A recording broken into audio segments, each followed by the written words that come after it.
Hello everyone, this is Vinakshi. Welcome to my YouTube channel. So today we will start chapter number 1, exercise 1.1. Let's get started with question number 1. So question number 1 क्या है हमारा? Is zero a rational number and can you write it in the form of P upon Q where P and Q are integers and Q not equals to 0. So one question is zero a rational number? कि zero एक rational number है या नहीं? तो zero एक rational number है. Answer is yes है. अगर तो उसे हम P अपॉन Q में फॉर्म में लिख सकते हैं क्योंकि रेशनल नंबर की फॉर्म क्या है? P अपॉन Q है. सो जीरो को डिनोमिनेटर में अगर मैं 1 पुट कर दूं तो it is in the form of P upon Q where Q not equals to 0. ये डिफाइन होता है डेफिनेशन के अकॉर्डिंग. एंड जीरो के डिनोमिनेटर में मैं 1 पुट कर दूं तो इसका आंसर फिर भी 0 ही होगा. And 0 is a whole number. And whole number किस में आता है? सारे होल नंबर को हम क्या बोलते हैं? रेशनल नंबर बोलते हैं. सारे नेचुरल नंबर को हम क्या बोलते हैं? रेशनल नंबर बोलते हैं. सो 0.1 और 0.6, 0.8, 0.27 not equals to 0, equal to 0, equals to 0, all are in the form of P upon Q where P is 0 and Q is any number which is not equals to 0, जो 0 के equal नहीं है. So this is the answer. Is 0 a rational number? Yes, it is a rational number. And can you write it in the form of P upon Q? It is write in 0 upon 1 where 0 is P and it is Q not equals to 0.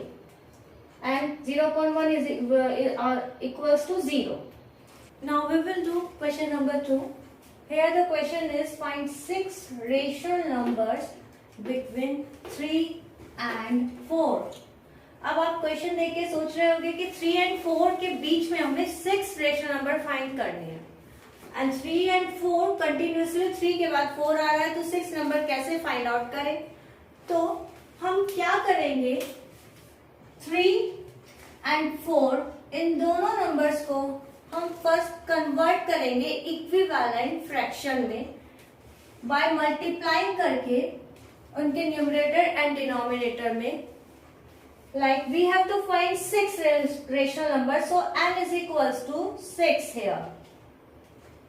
And denominator में we will convert it into equivalent rational number by multiplying in denominator and numerator by n plus 1. That is 6 plus 1 is equals to 7. So here 3 upon 1. 7 से हम इन दोनों के numerator denominator हमें like बनाने हैं तो हम 7 से दोनों के डिनोमिनेटर में मल्टीप्लाई करेंगे तो एज इट इज न्यूमरेटर में भी करेंगे बिकॉज हम इसको इक्विवेलेंट फ्रैक्शंस में कन्वर्ट करने वाले हैं. तो 3 7 is 21 and 7 1 is 7. So 3 upon 1 converted into 21 upon 7. 4 upon 1 multiplying by 7 and 7. 4 7 is 28 and 7 1 is 7. So अब हमारा 4 upon 1 कन्वर्ट हो गया 28 upon 7 में